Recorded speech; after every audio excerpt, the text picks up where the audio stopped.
Hello everyone, this is Amit Goyal, assistant professor Shri आत्म Vallabh Jain college Ludhiana.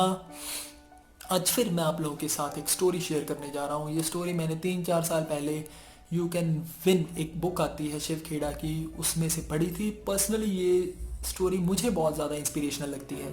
तो जब भी मौका मिलता है, चाहे वो मेरे स्टूडेंट्स हो या कोई सोशल गैदरिंग्स हो, मैं सब में जाके ये स्टोरी ज़रूर शेयर करता हूँ।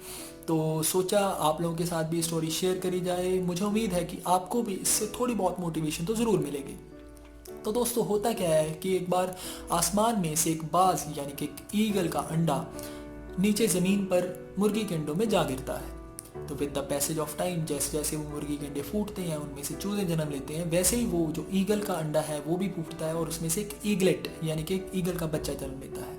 वो ईगल का बच्चा मुर्गी के बच्चों के साथ धीरे धीरे बड़ा होना शुरू हो जाता है। मुर्गी के बच्चों की तरह वो जो ईगल का बच्चा होता है वो भी ज़मीन में से कीड़े मकोड़े छांट कर खाकर अपना पेट भरता रहता है। धीरे धीरे जैसे जैसे समय निकलता जाता है, टाइम निकलता जाता है, मुर्गी के जो बच्चे होते हैं छोटी छोटी उड़ानें भरनी सीखते हैं। तो उसी तरह से ये जो ईगल का बच्चा होता है ये भी छोटी छोटी उड़ानें भरनी सीख जाता है। जैसा कि हम सब जानते हैं कि जो एक मुर्गी होती है या मुर्गा होता है, उसकी एक उड़ान की सीमा होती है। वो ज़मीन से 1.5 या 2 फुट से ज़्यादा ऊंचा नहीं उड़ सकता। वैसी ही आदत इस ईगल के बच्चे को पड़ जाती है। ये भी 1.5-2 फुट तक उड़ना सीख जाता है। इसके बाद का उड़ना इसको भी नहीं आता। तो ऐसे ही ये ईगल का बच्चा बड़ा हो जाता है। एक बार इसकी जो नज़र है वो आसमान में जाते बाज पे पड़ती है। इसको वो बाज बहुत पसंद आता है। ये अपने साथ वालों से पूछता है कि वो बड़ा सा पक्षी कौन सा है कि जो इतनी ऊंची ऊंची उड़ानें भर रहा है आसमान में। तो उसके साथ वाले इसको बताते हैं कि वो बाज है, वो उसकी प्रजाति ही अलग है। वो बड़ी बड़ी उड़ानें भरता है, बड़े बड़े शिकार करता है, हम वैसा कभी नहीं बन सकते।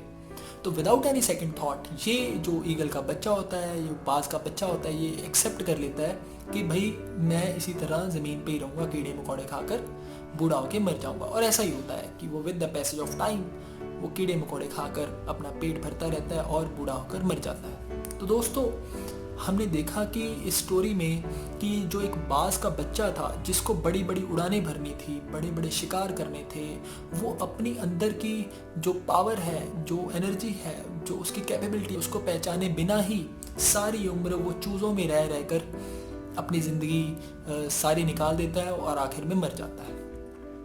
ऐसा ही हमारी लाइफ में होता है कि हम कई बार बहुत बड़ी बड़ी चीज़ें सोचते हैं, बहुत बड़े बड़े सपने देखते हैं, बट क्योंकि दूसरे लोग हमें रोकते हैं, दूसरे लोग हमें मना करते हैं कि हम वैसा नहीं कर सकते, तो हम अपने जो सपनों का दायरा है वो धीरे धीरे छोटा कर लेते हैं। दोस्तों, एक कोट याद रखना कि nothing is impossible in the world, impossible is a word only in the dictionary.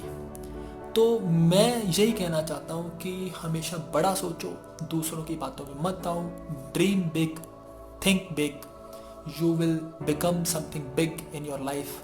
अगर आप में डिटर्मिनेशन है, आपके गोल्स बड़े हैं, आपके सपने बड़े हैं, तो आप कुछ भी कर सकते हो।